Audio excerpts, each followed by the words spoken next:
오늘 함께 보실 말씀은 마태복음 7장 1절에서 5절입니다. 마태복음 7장 1절에서 5절 말씀 한 절씩 교독하도록 하겠습니다. 비판을 받지 아니하려거든 비판하지 말라. 너희가 비판하는 그 비판으로 너희가 비판을 받을 것이요 너희가 헤아리는 그 헤아림으로 너희가 헤아림을 받을 것이니라. 어찌하여 형제의 눈 속에 있는 티는 보고 내 눈 속에 있는 들보를 깨닫지 못하느냐. 보라, 내 눈 속에 들보가 있는데 어찌하여 형제에게 말하기를 나로 내 눈 속에 있는 티를 빼게 하라 하겠느냐. 같이 읽겠습니다. 외식하는 외식하는 자여, 자여 먼저 먼저 내 내 눈 눈 속에서 속에서 들보를 들보를 빼어라. 빼어라. 그 그 후에야 후에야 밝히 밝히 보고 보고 형제의 형제의 눈 눈 속에서 속에서 티를 티를 빼리라. 빼리라. 아멘. 아멘. 할렐루야. 성령 충만하십시오. 말씀 충만하십시오.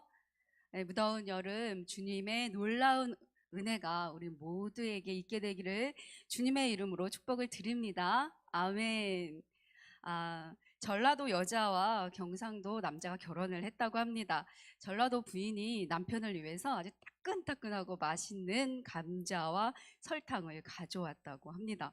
그런데 남편이 왜 설탕을 가져왔냐며 소금을 가져오라는 것입니다. 부인은 누가 감자를 소금에 찍어 먹냐며 화를 내는 것입니다. 그런데 이 사건이 발단이 돼서 이 신혼부부가 툭 하면 싸우는 거예요. 별것도 아니죠. 그렇죠? 그래서 결국 법원까지 가긴 했다고 해요. 그래서 어, 법원에 갔더니 판사가 무슨 이유로 이렇게 왔냐고, 무슨 이유로 이혼을 하려고 하냐고 이렇게 묻자 남편이, 판사님, 우리 경상도에서는 감자를 소금에 찍어 먹는데 이 부인은 끝까지 설탕에 찍어 먹는다고 그렇게 고집을 부립니다. 판사님, 감자를 먹을 때 소금에 찍어 먹는 게 맞지 않습니까? 라고 이렇게 묻자 판사가 너무 어이가 없는 듯이, 그죠? 두 사람의 얼굴을 한참을 쳐다보다가 이렇게 이야기했다고 해요. 누가 감자를 소금이나 설탕에 찍어 먹습니까? 우리 강원도에서는 고추장에 찍어 먹습니다. 이렇게 이야기했다고 합니다. 누군가 웃자고 그렇게 만들어낸 얘기겠죠. 그런데 여러분, 우리의 삶에도 이러한 일들이 비일비재하지 않습니까? 그렇죠? 별거 아닌 것 때문에 우기고 나랑 다른 것 때문에 틀렸다 얘기하고, 그죠? 큰 일로는 안 싸우는 것 같아요. 근데 아주 사소한 것들로 이렇게 다른 사람을 비판하고 정죄하고 이런 모습들을 우리가 이렇게 하며 살아가는데요. 성도님들은 어떻게 드십니까? 충청도 사람들은 어떻게 먹나요? 아, 맞습니다. 그냥 먹죠. 저는 버터에 이렇게 구워가지고요. 설탕 탁탁 뿌려갖고 먹는 게 제일 맛있더라고요. 여기 식사 안 하고 오신 분들 혹시 계신가요? 어, 먹는 얘기를 하니까 배가 고프고, 그쵸? 저 아직 저녁 안 먹었는데 저 고속도로 타고 가면 휴게소가 있거든요. 거기 들리면 혹시 감자가 있을지 모르겠네요. 네. 아, 우리는 자주 나와 다른 것을 볼 때 틀렸다 이렇게 얘기할 때가 있어요. 그렇죠? 그리고 비판하고 정죄하고, 그렇죠? 그러는 우리가 일들을 많이 하면서 살아가는데요. 오늘 본문의 말씀에서 예수님께서 다른 사람을 비판하고 정죄하는 부분에 있어서 우리가 이 부분을 어떻게 해야 하고 또 어떻게 이 부분을 보아야 하는지를 오늘 말씀하고 계십니다. 마태복음 5장에서 7절까지는 예수님께서 예수님의 산상수훈의 말씀으로, 5절에서 6절까지는 하나님의 자녀들이 어떻게 살아야 하는지, 어떠한 존재인지, 어떤 존재인지 이렇게 말씀하셨다면, 이제 7장에서는 하나님의 자녀된 자들이 어떻게 살아가야 하는지 이제 실천편에 대해서 예수님께서 말씀을 하십니다. 그런데 7장에 제일 처음 하셨던 예수님의 말씀이 뭐냐면요. 여러분 무엇입니까? 오늘 우리가 함께 읽었죠? 무엇입니까? 비판하지 말라. 너희가 비판을 받지 않으려거든 비판을 하지 말라라는 말씀을 이렇게 처음으로 하고 계십니다. 예수님께서는 제자들에게 믿음과 신앙에 관해서만 말씀하신 것이 아니라 하나님의 자녀들이 그들의 삶 속에서 어떻게 살아가야 하는지, 또 사람과 사람과의 관계에서는 어떻게 해야 하는지에 대해서 많은 가르침을 주셨습니다. 그 중에서도 예수님께서는 하나님하고의 관계뿐만 아니라 이웃과 이웃과의 관계를 매우 중요시 생각하셨죠. 그리고 거기에 대한 많은 가르침들을 우리에게 주셨습니다. 그런데 우리가 믿음 생활을 하면서 우리가 쉽게 실수하고 오해하는 부분이 있다면, 우리가 신앙과 삶을 같이 보는 것이 아니라 이렇게 분리해서 생각할 때가 많다는 것입니다. 제가 어느 목사님의 어떤 얘기를 들었는데요. 어떤 청년이 목사님한테 와서, 같은 교회에 다니는 집사님이 있는데 같은 회사를 다니고 있대요. 그런데 이 집사님이 교회에서는 너무 친절하시고 다른 사람을 잘 섬기고 그러는데, 회사에서는 너무나 막 부하 직원들을 막 이렇게 함부로 대하고 말도 되게 거칠고 막 이런 모습을 보면서 많이 이렇게 마음에 좀 부딪힘이 있었다고, 내가 어떻게 해야 될지 모르겠다고 이렇게 이야기를 하는 것을 들었는데요. 근데 이 목사님이 이렇게 얘기하시더라고요. 그 집사님이 다른 게 아니다. 그 집사님이 그렇게 행동하는 거는 교회에서는 그렇게 행동하는 거고, 사회에서는 또 사회에서 생각하는 대로 행동하는 것이 옳기 때문에, 옳다고 생각하기 때문에 그렇게 행동하고 말하는 것이다. 이렇게 이야기하는 것을 제가 옆에서 들었습니다. 그래서 제가 그 얘기를 듣고서, 그럴 수 있겠다, 정말. 그렇죠? 일부러 그러는 것이 아니라, 뭐 이중인격이라서 그러는 것이 아니라, 교회에서는 우리가 막 성도님 막 이러면서 친절하게 하고, 또 사회에 나가서는, 직장에서는 막 엄하게 하고 막 이렇게 해야 된다고 생각을 하고 있는 것이죠. 그래서 그게 그냥 그대로 그냥 삶에서 나타난다는 것입니다. 우리가 이처럼 종종 신앙과 삶을 분리해서 그렇게 생각을 하곤 한다는 것이죠. 하지만 여러분, 삶과 신앙은 다른 것이 아니죠. 그래서 우리가 신앙을 뭐라고 하죠? 신앙 생활이라고 하죠. 우리 신앙이 생활이 돼야 된다는 것입니다. 생활과 신앙이 별개가 아니라는 것이죠. 얼마 전 연세대 명예교수이신 김형석 교수님께서 교회 밖 하나님 나라라는 그런 책을 쓰셨습니다. 그 교수님 나이가 지금 104세세요. 아시죠? 그죠? 네, 104세신데 제가 그 책을 이렇게 읽다 보니까 이 교수님이 이런 말씀을 적어 놓으셨더라고요.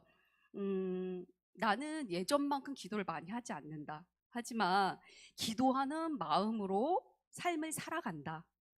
이런 말씀을 이렇게 적으신 걸 보고서 제가 그래, 이게 맞다. 우리가 아무리 뭐 나와서 기도하고 막 이렇게 하면서 또 그렇죠. 삶에서는 전혀 다른 모습으로 우리가 살아간다면 과연 그게 뭘까라는 제가 생각을 자주 하게 되는데요. 저 역시 좀 그런 부분이 있기 때문에 그런 생각을 합니다.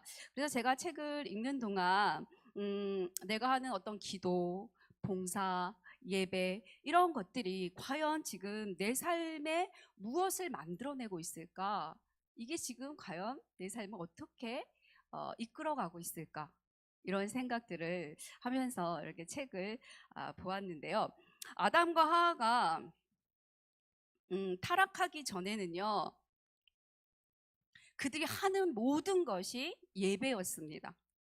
예배와 삶이 분리되어 있지 않았어요. 예배와 일이 분리되어 있지 않았습니다. 히브리어로 예배를 아바드라고 하는데요. 이 아바드라는 단어와 일이라는 단어, 아담과 하와가 했던 일이 같은 그 단어를 쓰고 있습니다. 즉 아바드, 일이, 그들이 했던 모든 일이 예배였다는 것입니다. 아멘이십니까? 마찬가지입니다. 우리의 행동 하나하나가 예배가 되어야 되죠. 그렇죠? 하나님이 받으실 수 있는 예배가 되어야 되고요. 그리고 제가 예전에 이제 저희 집 근처에 매일 기도회를 하는 교회가 있었어요. 그래서 이제 그 교회 이제 매일 가서 저녁마다 이제 기도를 했는데 그 목사님이 제가 나가는데 그런 말씀을 하시더라고요. 이제 기도했으니까 기도한 대로 가서 사십시오. 저한테 그래요, 나가는데. 그쵸?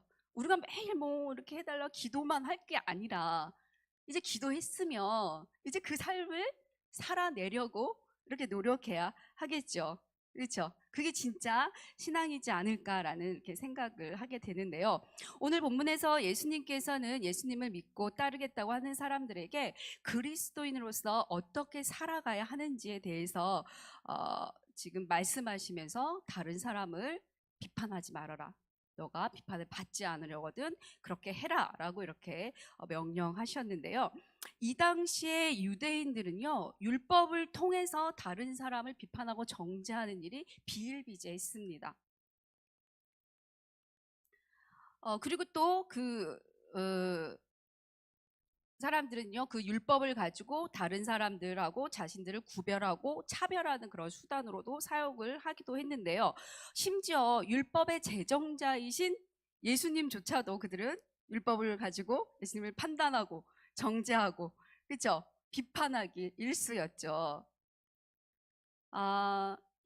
성도님들은 어떻게 생각하십니까? 누군가를 비판하고 판단하는 것이 나쁘다고 생각하십니까? 아니면 뭐 그럴 수 있지. 그 당시에는 예수님 당시에는 그런 정서가 좀 강했어요. 율법을 통해서 넌 잘못이야. 너 이렇게 했어. 저렇게 했어. 이렇게 하는 게 아주 보편화가 있었다는 겁니다. 그래서 여러분들은 어떻게 생각하십니까? 요즘은 비평도 문학의 한 부분이죠. 그렇죠? 한 부분으로 이렇게 인정을 하는데요. 또 비판이라는 단어를 사용할 때도 보면 뭐 저 사람은 판단력이 좋아. 그죠?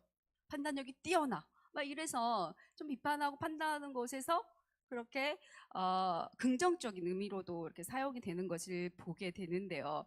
그러다 보니까 우리가 다른 사람을 비판하고 정죄하는 것에 있어서 이것을 죄로 여기거나 뭐 잘못된 행동으로 생각하지 않는 정서가 우리들에게 많이 있는 것 같습니다.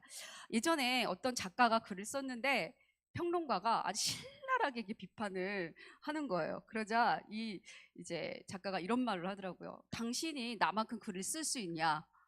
이렇게 얘기하니까 이 평론가가 이런 말을 합니다.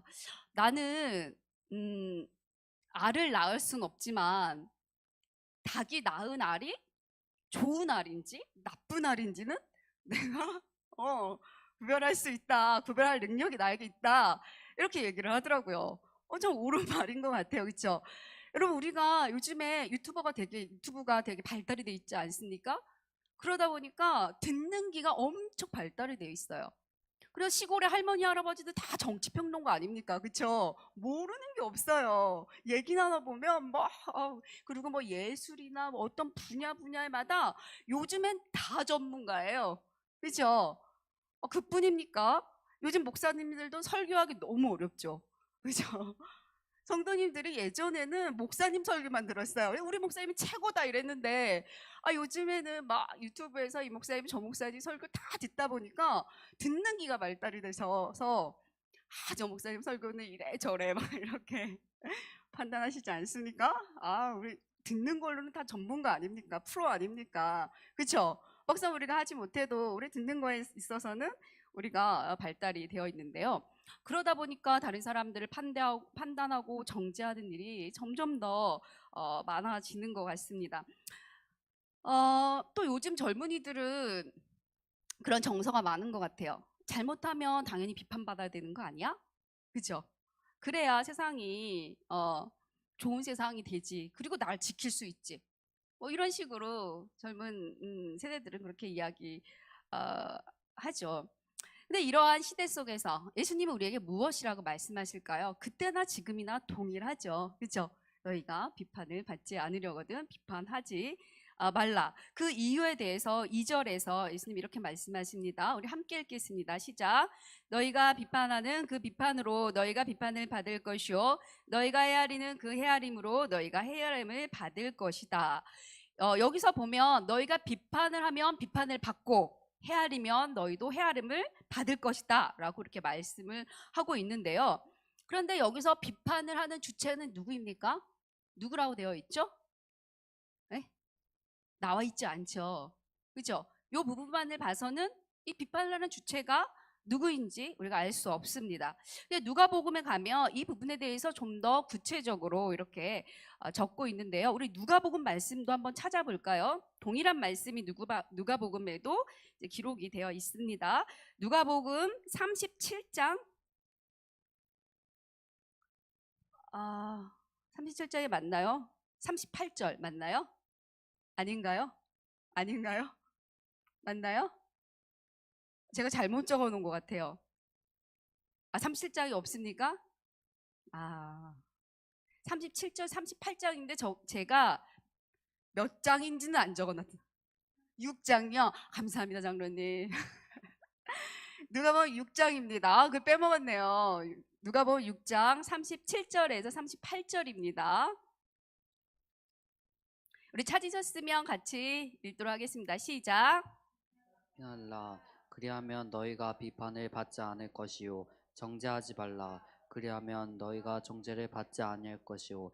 용서하라. 그리하면 너희가 용서를 받을 것이요. 주라 그리하면 너희에게 줄 것이니 곧 후히 되어 누르고 흔들어 넘치도록 하여 너희에게 안겨주리라. 너희가 헤아리는 그 헤아림으로 너희도 헤아림을 도로 받을 것이니라. 아멘. 비판하지 말라. 그럼 비판을 정죄하지 말라. 그러면 정죄를 용서해라. 그러면 용서를 받을 것이고 헤아리다. 그러면 헤아림을 받을 것이다 라고 이렇게 이야기합니다. 우리가 어떻게 하든 우리가 그것을 그대로 받게 된다는 것입니다.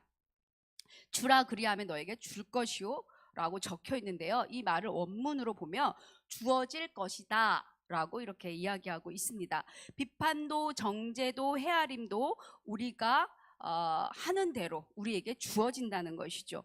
무엇을 심든지 그대로 거두리라고 하는 말씀과 동일한 말씀입니다. 그러면 비판을 하는 비판하고 정죄하는 주체는 누구입니까? 다른 사람일 수도 있죠.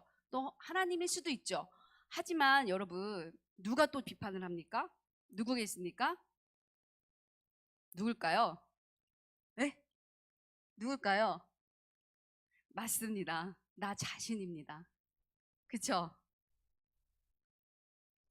내가 어떤 행동을 할 때 내가 누군가를 정죄하고 판단하며 내가 그런 행동을 했을 때 내 양심도 하나님 우리에게 양심을 주셨어요. 그렇죠? 그 양심도 나를 판단하고 정죄한다는 것입니다. 예를 들어 누군가 예배 시간마다 늦게 와요. 그러면 집사가 저렇게 늦게 오면 돼? 장로님은 더 하겠죠. 장로가 늦게 오면 돼? 그죠? 이렇게 생각하는 사람이 자기가 어쩌다 늦으면 어떨까요? 자기도 자기를 용서를 못하는 거예요. 어쩌다 늦을 수도 있잖아요. 그럼 다른 사람을 비판하지 않는 사람은 그래 내가 이번엔 늦었지만 다음에는 늦지 않게 와야지 이렇게 생각을 하는데 평상시에 다른 사람들을 정죄하고 비판했던 사람은 어떻게 할까요? 내가 늦다니 어떻게 내가 하나님 앞에서 이렇게 예배 시간에 늦을 수가 있어 막 이러면서 스스로를 정죄하게 된다는 것이에요. 누가요? 내 양심이 나를 정죄한다는 것이죠. 하나님 안에서는 하나님 분명히 우리 하나님 안에서는 정죄함이 없다라고 말씀하셨습니다. 근데 계속해서 내 안에서 어떤 정죄감 이런 비판 의식이 든다면 내가 다른 사람을 계속해서 정죄하고 판단하고 있는 것은 아닌지 우리 스스로 한번 좀 생각해 봐야 할 부분이겠죠. 우리가 다른 사람을 비판하고 정죄하면 나 스스로도 나를 판단하고 정죄하게 된다는 것입니다. 우리가 왜 이처럼 다른 누군가를 비판하고 정죄하며 이렇게 살아갈까요? 그것은 우리에게 있는 기대와 선입견 때문입니다. 목사는 이래야 돼. 그렇죠? 집사는 이래야 돼. 이런 얘기 딱 이게 선입견으로 되어 있으면 그렇게 하지 않을 때 비판하고 정죄하는 것입니다. 그렇지 않습니까? 흔한 예로 우리가 집에서도 치약 짜는 얘기 자주 하잖아요. 어떤 사람은 밑에서부터 짜고 어떤 사람은 중간에서 짜고 그죠?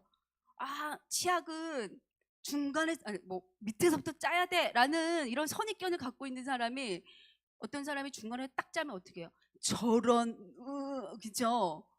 그렇지 이거 별거 아니지 않습니까? 그런데 내가 이래야 돼라고 딱 선입견을 갖는 순간부터 저 사람은 뭐 죄인입니다. 완전 죄인이에요. 그죠?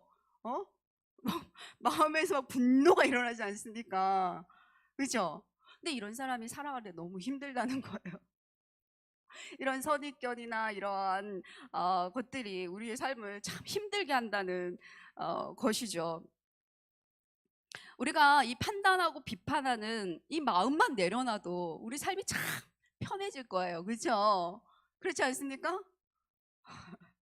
훨씬 줄어들게 될 것이라고 생각합니다. 어, 아담과 하와가 타락한 이후에 했던 행동이 무엇입니까? 그들이 눈이 밝아져서 선악을 판단하는 주체가 되었다 얘기합니다. 선악을 판단하는 게 뭐가 잘못이야? 라고 이렇게 생각을 하는데요. 그들이 선악과를 먹기 전에는 하나님이 선이다 하는 게 선이었어요. 하나님이 이건 악한 거야 하는 게 악한 것이었습니다.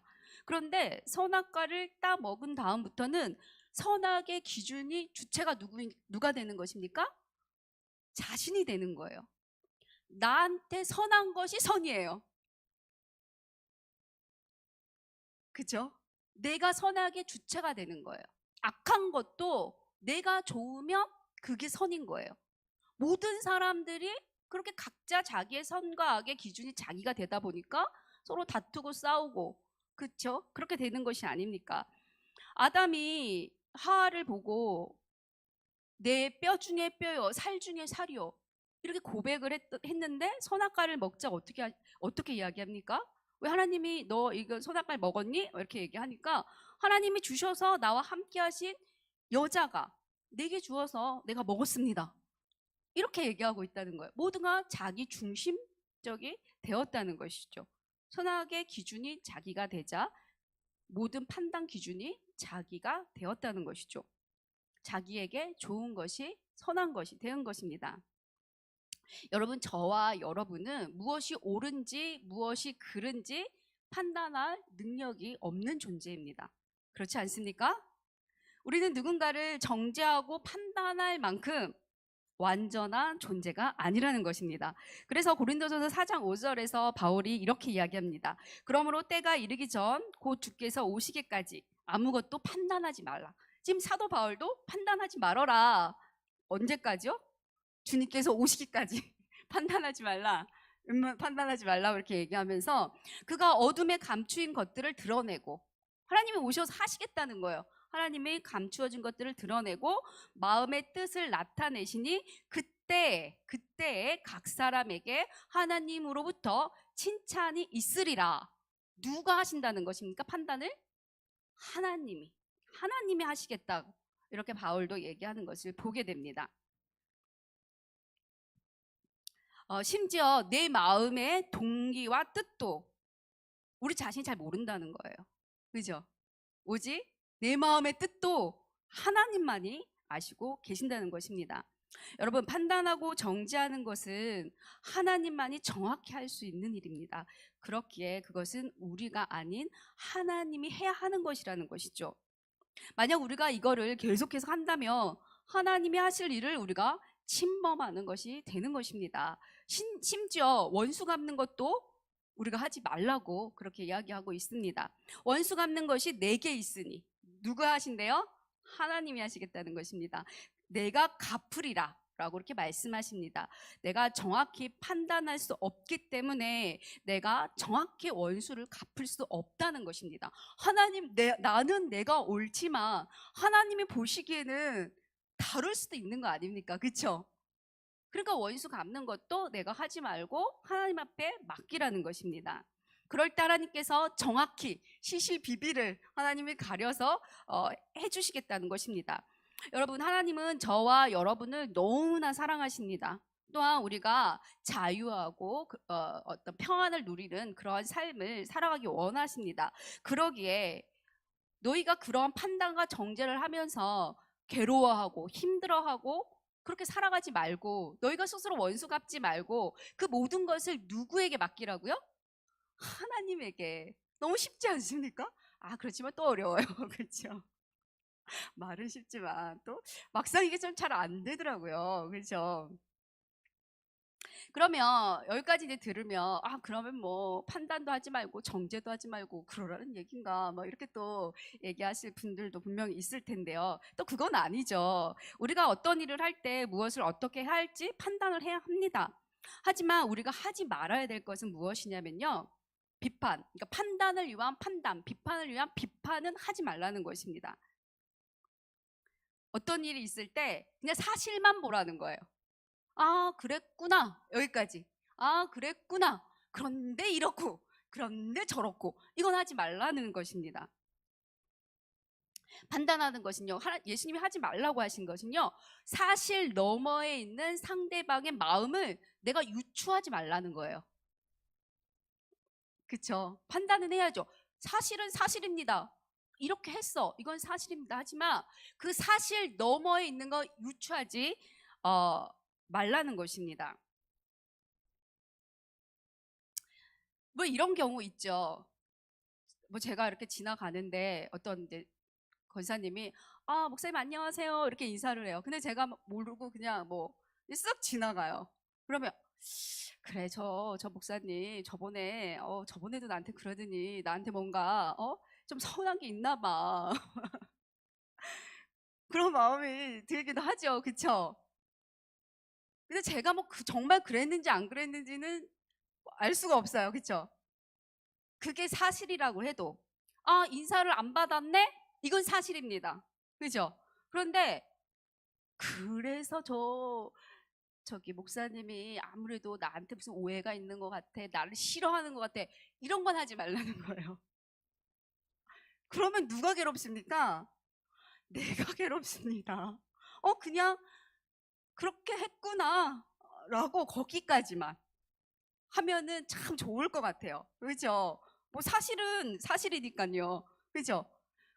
제가 설사 좀 나쁜 마음으로 일부러 인사를 안 받고 지나갔어도 그걸 뭐 굳이 유치해서 막 이렇게 마음 상해할 필요는 없지 않습니까?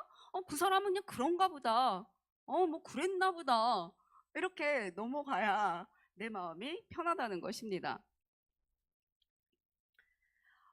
우리 주변에도 보면 되게 작은 일에도 상처받는 분들 계세요. 그죠? 집에 가서 막 잠 못 자고 막 이러는 분들이 많으신데요. 오늘부로 이렇게 뭐 사실 왜 나머지 유추하는 거 하지 마시기 바랍니다. 그럼 아마 꿀잠 주무실 거예요. 예수님께서 판단하지 말라는 것은 결국 우리를 위한 말씀이라는 것입니다. 누군가를 비판하고 정죄하고 또 어떤 사실을 넘어서 사실 너머에 있는 것들을 유추해 놓고 하는 거 그런 것만 버려도 우리 주님 안에서 정말 참된 자유와 기쁨이 주어질 것입니다. 우리 모두가 주님 안에서 비판하지 마시고요. 정죄하지 마시고요. 주님 안에서 주님이 주시는 기쁨과 소망과 기쁨, 자유를 누리시는 성도님들 되길 예수님의 이름으로 축원합니다. 아멘. 자, 예수님께서는 우린 다른 사람을 비판하지 말아야 하는 이유에 대해서 좀 더 구체적으로 말씀을 하시고 계신데요. 3절 말씀입니다. 우리 함께 읽어볼까요? 시작. 어찌하여 형제의 눈 속에 있는 티는 보고 내 눈 속에 있는 들보를 깨닫지 못하느냐. 여러분, 들보가 무엇입니까? 들보는 지붕을 받치고 있는 기둥이죠. 기둥. 그렇죠? 그런데 어떻게 우리 눈에 이 들보가 들어가겠습니까? 그렇죠? 말이 안 되는 그러한 이야기인데요. 예수님께서 이런 가장법을 이렇게 사용하시면서 말씀하신 이유는 큰 기둥 같은 단점과 죄가 자신에게 있음을 알지 못하고 이웃의 작은 허물을 찾고 또 그것을 정죄하고 비판하는 사람들의 이런 모순된 모습이 예수님에게는 마치 이렇게 보였다는 거예요. 그렇죠? 그거 얼마나 웃기겠어요. 예수님 보시기에 개찐 도찐 뭐 이런 거 아니겠습니까? 그렇죠? 너무 예수님 보시기에 그래서 이렇게 좀 과장법이죠. 그렇죠? 이렇게 과장해서 말씀을 하는 것을 우리가 보게 되는데요. 우리는 어떤 일에 있어서 분별을 해야 합니다. 하지만 그러한 분별도 우리가 때로는 섣불리 입으로 뱉게 되었을 때 그것이 오히려 상대방에게 상처가 되고 독이 되는 경우를 많이 보지 않습니까? 우리가 사랑으로 아무리 이렇게 한다 그래도 그 받아들이는 사람이 사랑으로 받아들이지 않으면 그게 상처가 되지 사랑으로 돌아오지 않더라고요. 그리고 이러한 것들이 언젠가는 내가 무엇을 심든지, 그렇죠? 무엇을 심든지 예수님께서 그대로 거두릴 것이라고 얘기하셨어요. 언젠가 그 모든 것들이 부메랑이 되어서 나에게 돌아와서 결국엔 누구를 괴롭힌다는 겁니까? 나 자신, 나를 힘들게 한다는 거예요. 내 스스로가. 예수님께서 너희가 비판을 받지 않으려거든. 누구에게요? 다른 사람일 수도 있고요. 하나님일 수도 있고요. 내 자신에게도 될 수 있고요. 너희가 비판을 받지 않으려거든. 너희 비판하지 마. 언젠가 그 비판이 그대로 너에게 돌아올 거야. 때로는 너의 양심이 널 비판할 거야. 널 정죄할 거야. 그렇죠? 여러분 어떨 때 제일 마음에 죄책감을 느끼십니까? 물론 다른 사람이 나를 정죄하는 것도 마음이 많이 아파요. 그런데 내가 잘못했을 때 내 양심이 날 고발할 때가 있지 않습니까? 어떻게 너가 그랬어? 뭐 이럴 때 있지 않습니까? 그럴 때는 얼마나 괴로워요. 그렇죠? 다른 사람이 아니라 내 스스로가 날 정죄할 때도 마음이 너무너무 괴롭다는 거예요. 우리 안에 이런 쓴뿌리들이 계속해서 쌓이게 되면 우리 몸이 병이 들기도 하고요. 그렇죠? 이 쓴뿌리가 또 다른 사람을 막 찌르는 가시가 되기도 합니다. 그래서 우리가 우리 스스로를 지키기 위해서라도 우리가 이 비판하고 정죄하고 판단하는 이 부분만이라도 우리가 내려놓는다면 훨씬 우리 마음이 가벼워지고, 예수님이 이 땅에 오신 이유가 무엇입니까? 우리에게 자유를 주기 위해 오셨죠. 그렇죠? 우리가 뭐 죽어서 꼭 천당 가는 것만 아니라 이 땅에 살 때도 참된 자유, 그렇죠? 참된 평안, 그렇죠? 참된 기쁨, 이런 것들을 이 땅에서도 누리기 원하신다는 거예요. 그렇기 때문에 뭐 맨날 예배 말씀 이런 것뿐만이 아니라 우리가 삶 속에서 어떻게 살아가야 하는지 이런 부분에서도 아주 디테일하게 예수님께서 가르치고 계시다는 것입니다. 그런데 여러분 제가 이 설교를 쓰게 된 계기가 있었는데요. 얼마 전에, 이건 제 얘기인데요. 얼마 전에 제가 속상한 일이 있어서 제가 뭐 이런 예전에 이제 이 글을 예전에 써놨어요. 제가 취미가 설교 쓰기예요. 근데 많이 써놨는데 써먹을 건 몇 개 없어요. 근데 이제 뭐 틈틈이 이렇게 설교를 쓰곤 하는데 글 쓰는 게 재밌더라고요. 그래서 이렇게 쓰는데 예전에 이제 이걸 써놨어요. 그래서 언젠가 뭐 기회가 되면 이런 거 한번 해봤으면 좋겠다 이렇게 생각을 하고 있었는데, 제가 얼마 전에 이제 속상한 일이 있어서 남편한테 뭐 속상한 얘기 막 하잖아요. 그죠? 하잖아요. 그래서 남편이 저한테 뭐라 하더라고요. 그런 얘기 한다고. 그래서 내가 아무리 목사도 그 냄비 구멍에 구멍 하나 이렇게 뚫려 있어야 숨 쉬고 살아가지 않냐? 나도 목사지만 나는 누구한테도 이게 얘기할 수 있는 상대가 있어야 되지 않냐? 제가 이렇게 얘기했더니 남편이 멋있는 말을 하더라고요. 그 구멍은 너하고 하나님하고만 뚫려 있는 거야. 와, 한 방 먹었습니다, 제가.